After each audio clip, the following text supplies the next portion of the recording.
daughter is a Star Wars fan, the first thing they're going to ask for are the figures. The reason they're 3.75 inches tall is because the first mock-up figures that I made were Fisher-Price Adventure People. Fisher-Price Adventure People. Welcome back. Hello there. To GFT. Here is a new episode with your host Chris B.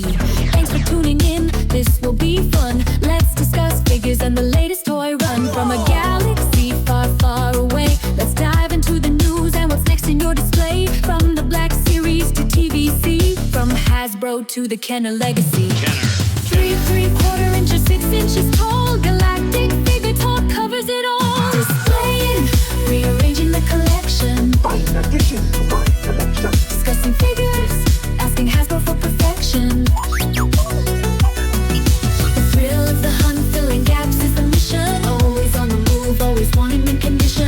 I have 3 of each. 1 to display, 1 to open, and 1 just in case. We finally launched 6-inch when I felt the time was right.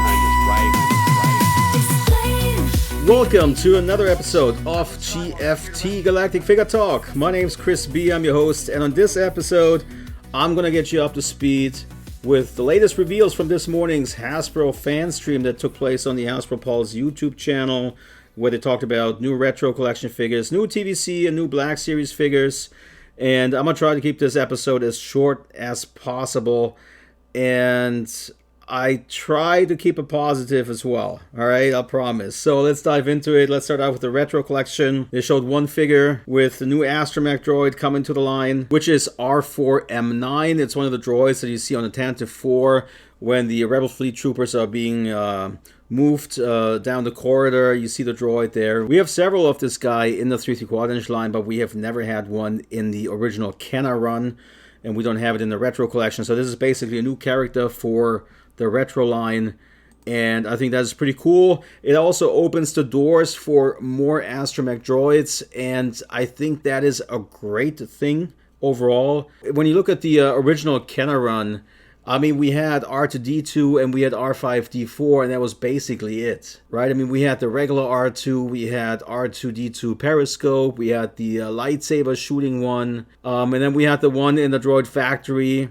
line that you could build with the middle leg. And so there really wasn't a whole lot of variety when it came to astromech droids, and I think it's great that they're tackling that. I also think this must be an extremely cheap figure for them to make, considering that the bodies are all the same, the 2 outer legs are basically the same, and the only difference in those droids would be the dome and the sticker. So I mean, those figures should be really cheap for them to produce, and I do hope that they crank them out. You know, I mean, give us a variety of different astromech droids in the retro line. I'm all for that. The only thing I must say, though, about this release is that this was definitely not on the top of my wish list when it comes to retro figures, right? I mean, there's so many X-Wing pilots and so many Imperial officers, for example, that they could still make. Or give me a Rebel technician on Yavin, or General Dardana, or, you know, something, I don't know, Rebel Honor Guard. You know, I mean, there's so many characters that they could still tackle that this particular droid didn't really jump out at me. But they have released the Rebel Fleet Trooper in the Target exclusive 6-pack. The question I have now is that, will they release that figure single carded at some point so that people can pick up a few more and just kind of build out that scene a little? So we'll see. But yeah, all right, so R4M9, that was the only retro collection figure that they showed. And I mean, let's be honest, I mean, how much longer can you drag out what characters are in this 6-pack? You know, I think they started like 3 or 4 months ago. Was it at San Diego? No, I think they neglected to mention retro at San Diego.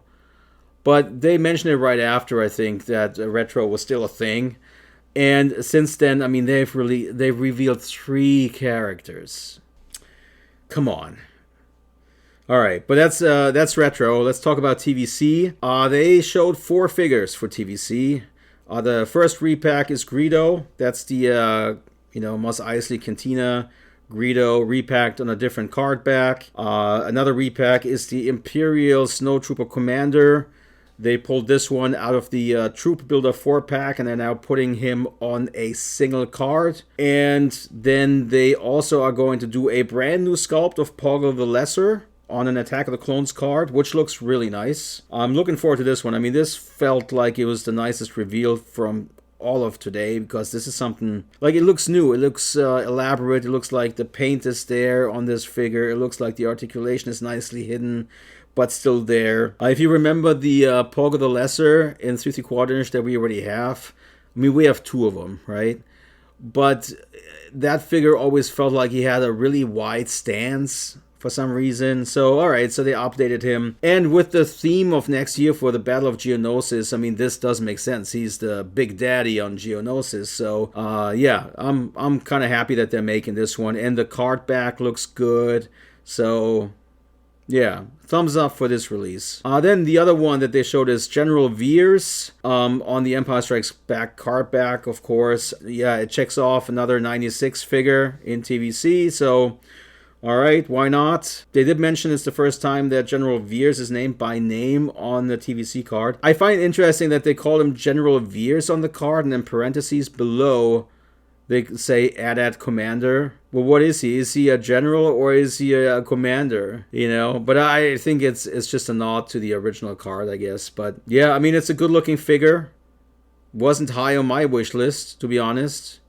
And it feels like something I already own, but okay, why not? But that's it for TVC though. So the Greedo repack, the Imperial Snowtrooper Commander repack, General Veers, and Poggle the Lesser. Let's talk about TBS, 6-inch Black Series. They showed 4 figures, a slight rework of Plo Koon together with a Clone Commander Wolf figure. That's going to be out in spring of next year. It's exclusive to Pulse and the Disney Store. And Plo Koon is essentially the same figure that they've done back in 2018, 2019, I think it was. They did mention during the live stream that the colors on the robes are darker, and the figure has the Clone Wars armor forearms. So those are the only changes here. Same figure basically, darker paint and different forearms. And then Clone Commander Wolf, they've done him before already as well, but now he comes on what they call the 3.0 body. Okay. Very clean looking figure, no weathering, no dirt, no nothing, which is extremely underwhelming, to be honest. I mean, keep in mind, you guys, Black Series was launched in 2013 with the promise to be better and more detailed than 3 3/4 inch figures at twice the price point. And we're just not seeing that anymore. There's no dirt, no weathering on it like it is on 3 3/4 inch figures, for example. You don't see that on Black Series. These are being treated like Marvel Legends figures, like they're superheroes in comic books, where there's no dirt or nothing. But yeah, I mean, this being the Clone Wars, these guys should be dirtied up and roughed up, and yeah, not seeing it here. The blaster pistol is just one solid color. There's no, there's nothing on there either. It's just one paint app on it. So yeah, all right, so that's Plo Koon and the Clone Commander Wolf. And then they had another 2-pack of 2 characters that I'm completely unfamiliar with, but they're based on the comic books, and they're based on Scar Squadron. So if you're a fan of those comic books, you're probably very happy that they're making those. Essentially, they're both 2 A&H stormtroopers with no paint or dirt on them. Just all clean, basically, and no weathering. One of them comes with some additional attachment on the chest armor where you can put 3 knives in. So that looks kind of cool. And then the other one, I'm a sucker for when it comes to soft goods ponchos and stuff like that. And a poncho on a stormtrooper always looks kind of cool, I think. So I think this looks pretty cool. And that one is called Misty from Scar Squadron. The packaging looks kind of cool. It has the fold open packaging, which I'm confused by. I mean, what is it with the comic book figures? Is it still comic book style when it comes to packaging, or is it the Shadows of the Empire type packaging where they started numbering the figures? Like, I'm confused about that, what they're doing with that. Might have to get some clarification from Hasbro at some point. Yeah, but it's a good looking box, packaging looks nice. But, I mean, again, 2 A&H Stormtroopers basically, unchanged with no weathering. Just some pouches added here and there and some accessories thrown in. Easy money for Hasbro. No new tooling, basically. Or hardly any.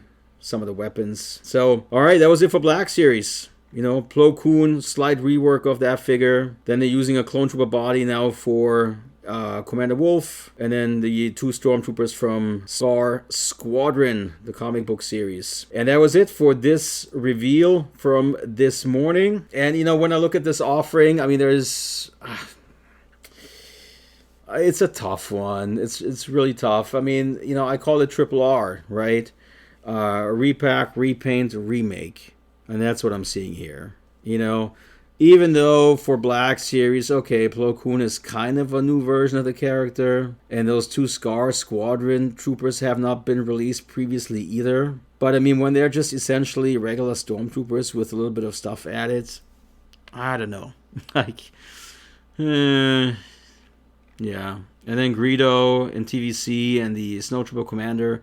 I mean, I think we knew that those were coming. So those shouldn't really be surprises. And they do look good on their card backs. But yeah, you guys know I'm looking for just characters that they have not done before. Something just entirely new from the movies.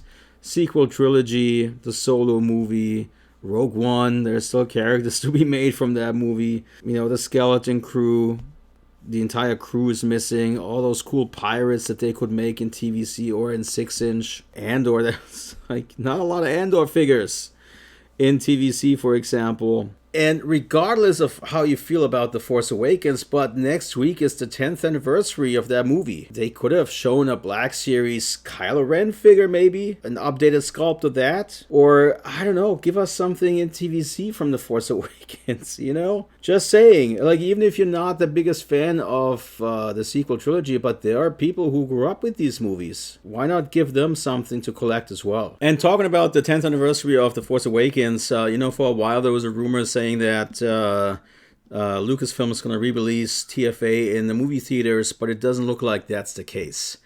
Because the anniversary is next week already, and there's just no announcements, no nothing coming out of Lucasfilm. So I think that if that was really the case, if they were to re-release in the theater, we would have heard it. We would have heard it from official outlets already by now. All right, there's also rumors that a new trailer for The Mandalorian Grogu is going to come out. It's going to be attached to the new Avatar movie. So maybe we're going to get some new Star Wars footage after all before the year is over. All right, but this is where I'm going to wrap up this episode of GFT. I'm trying to be back with a few more episodes before the year is over to kind of recap what's been going on in 2025, what I expect in 2026, and so on. It's going to be fun. And I'm still trying to do a poll of the best figures in 2025 for Black Series and TVC, of course. I'll do that on the social media channels for Galactic Figures, so keep an eye out for that. And other than that, I'll catch you on the next one. Thank you guys for listening.